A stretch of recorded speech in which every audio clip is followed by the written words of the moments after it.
Hello, September 11th of the 365 Biblical Workout, and we're picking up at chapter 23, Matthew chapter 23 in the New King James Version. Then Jesus spoke to the multitudes and to his disciples, saying, The scribes and the Pharisees sit in Moses' seat. Therefore, whatever they tell you to observe, that observe and do, but do not do according to their works, for they say and do not do. For they bind heavy burdens, hard to bear, and lay them on men's shoulders, but they themselves will not move them with one of their fingers. But all their works they do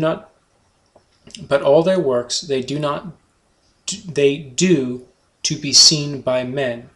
They make their phylacteries broad and enlarge the borders of their garments. They love the best places at feasts, the best seats in the synagogues, greetings in the marketplaces, and to be called by men, Rabbi, Rabbi. But you do not be called Rabbi, for one is your teacher, the Christ, and you are all brethren. Do not call anyone on earth your father, for one is your Father, he who is in heaven. And do not be called teachers, for one is your teacher, the Christ. But he who is the greatest among you shall be your servant. And whoever exalts himself will be humbled, and he who humbles himself will be exalted. But woe to you, scribes and Pharisees, hypocrites, for you shut up the kingdom of heaven against men, for you neither go in yourselves, nor do you allow those who are entering to go in. Woe to you, scribes and Pharisees, hypocrites, for you devour widows' houses, and for a pretense make long prayers.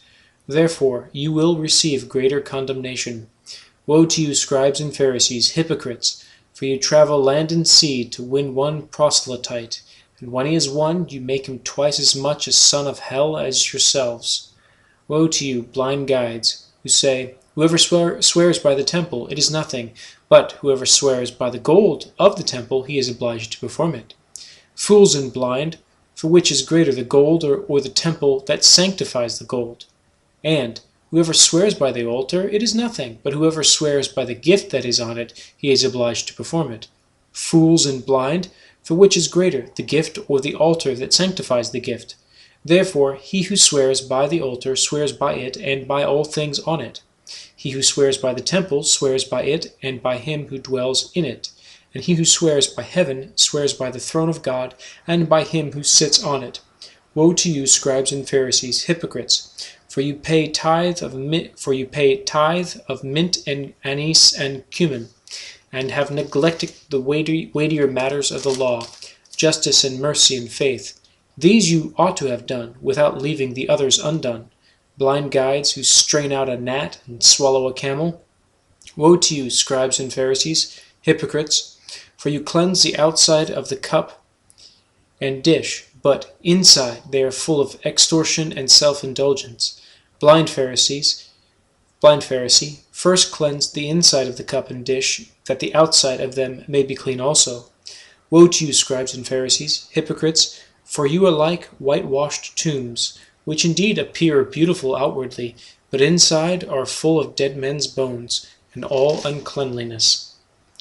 Even so, you also outwardly appear righteous to men, but inside you are full of hypocrisy and lawlessness. Woe to you, scribes and Pharisees, hypocrites, because you build the tombs of the prophets and adorn the monuments of the righteous, and say, If we had lived in the days of our fathers, we would not have been partakers with them in the blood of the prophets. Therefore you are witnesses against yourselves that you are the sons of those who murdered the prophets. Fill up, then, the measure of your father's guilt. Serpents, brood of vipers, how can you escape the condemnation of hell? Therefore, indeed, I send you prophets, wise men, and scribes. Some of them you will kill and crucify, and some of them you will scourge in your synagogues, and persecute from city to city, that on you may come all the righteous blood shed on the earth, from the blood of righteous Abel to the blood of Zachariah, son of Berechiah, whom you murdered between the temple and the altar.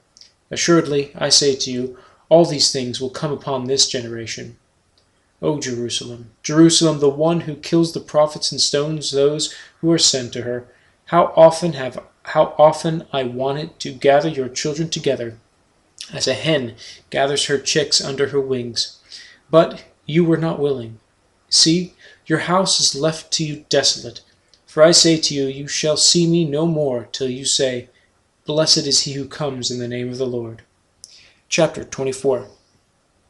Then Jesus went out and departed from the temple, and his disciples came up to show him the buildings of the temple. And Jesus said to them, Do you not see all these things? Assuredly, I say to you, not one stone shall be left here upon another that shall not be thrown down. Now as he sat on the Mount of Olives, the disciples came to him privately, saying, Tell us, when will these things be, and what will be the sign of your coming, and of the end of the age? And Jesus answered and said to them, Take heed that no one deceives you, for many will come in my name, saying, I am the Christ, and will deceive many. And you will hear of wars and rumors of wars. See that you are not troubled, for all these things must come to pass, but the end is not yet. For nation will rise against nation, and kingdom against kingdom, and there will be famines, pestilences, and earthquakes in various places. All these are the beginning of sorrows. Then they will deliver you up to tribulation and kill you, and you will be hated by all nations for my name's sake. And then many will be offended, will betray one another, and will hate one another. Then many false prophets will rise up and deceive many. And because lawlessness will abound, the love of many will grow cold. But he who endures to the end shall be saved. And this gospel of the kingdom will be preached in all the world as a witness to all the nations, and then the end will come. Therefore, when you see the abomination of desolation spoken of by Daniel the prophet standing in the holy place, whoever reads, let him understand. Then let those who are in Judea flee to the mountains. Let him who is on the housetop not go down to take anything out of his house. And let him who is in the field not go back to get his clothes. But woe to those who are pregnant and to those who are nursing babies in those days. And pray that your flight may not be in winter or on the Sabbath.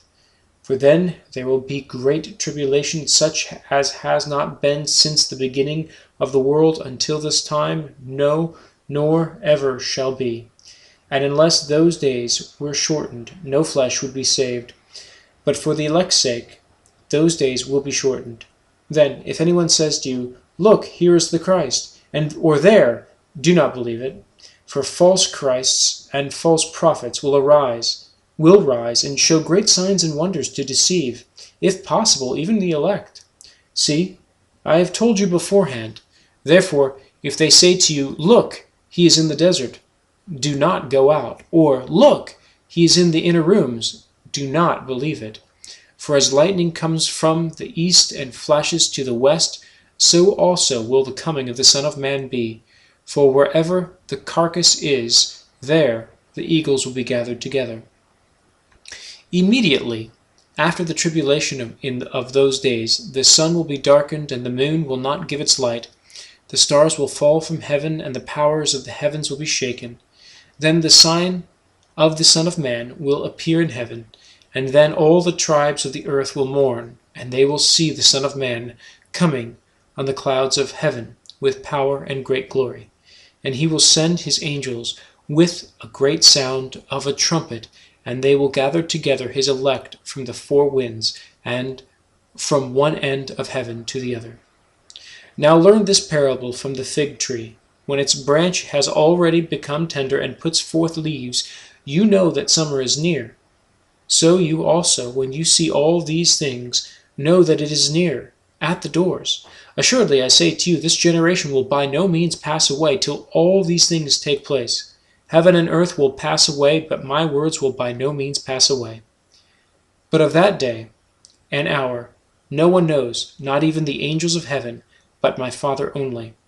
But as the days of Noah were, so also will the coming of the Son of Man be. For as in the days before the flood, they were eating and drinking, marrying and giving in marriage, until the day that Noah entered the ark, and did not know until the flood came and took them all away, so also will the coming of the Son of Man be. Then 2 men will be in the field, one will be taken and the other left. 2 women will be grinding at the mill, one will be taken and the other left. Watch therefore, for you do not know what hour your Lord is coming. But know this, that if the master of the house had known what hour the thief would come, he would have watched and not allowed his house to be broken into.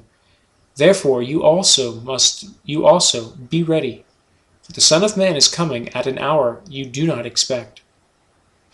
Who then is a faithful and wise servant, whom his master made ruler over his household to give them food in due season? Blessed is that servant whom his master, when he comes, will find so doing. Assuredly, I say to you that he will make him ruler over all his goods. But if that evil servant says in his heart, My master is delaying his coming, and begins to beat his fellow servants and to eat and drink with the drunkards, the master of that servant will come on a day when he is not looking for him, and at an hour that he is not aware of, and will cut him in two and appoint him his portion with the hypocrites. There shall be weeping and gnashing of teeth. Okay, we'll end there, and tomorrow we'll pick up at September 12th at chapter 25. Until then.